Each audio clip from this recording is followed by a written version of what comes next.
Meter na pinais. Bagal ang kin niyara. Magbibigyan daw ako ng pinais na balinghoy or kamuting kahoy.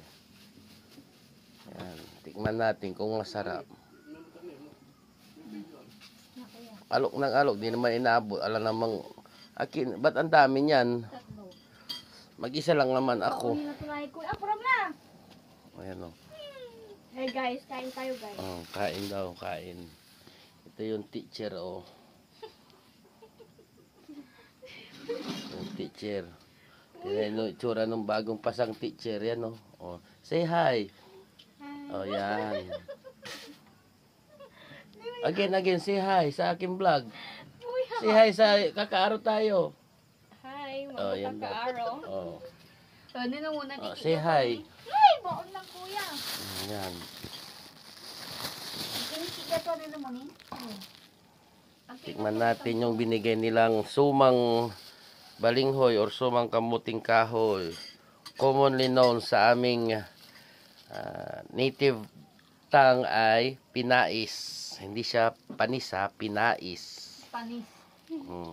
Pinais na kamuting kahoy or sinuman sa aming native tongue. Pero sa iba, sumang kamuting kahoy or sumang balinghoy. Balanghoy kang pagsika, ibagam yung balanghoy. Balinghoy or balanghoy. Balanghoy in? Sa ibang probinsya. Pero yung Tagalog, balinghoy, di ba? Balinghoy, balanghoy. Oh, tapos yung talbos niyan, ang tawag nila kanggos. Sa parting Bicol. Imbis na talbos ng kamuting kahoy, kanggos.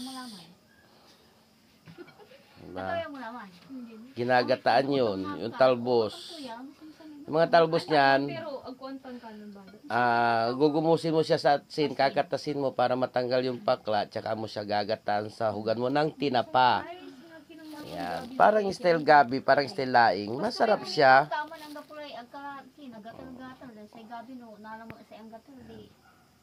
Ganyan po ang upo dito sa probinsya mga kakaro, nakataas ang paa. Kaya kung may mag-comment dyan, i-comment nyo daw below kung ganyan din kayong umupo. Nakataas ang paa dito sa probinsya. Dito lang naman sa loob ng bahay. Pero pag nakapasok naman sa ibang bahay, syempre meron tayong table manners and decorum na tinatawag.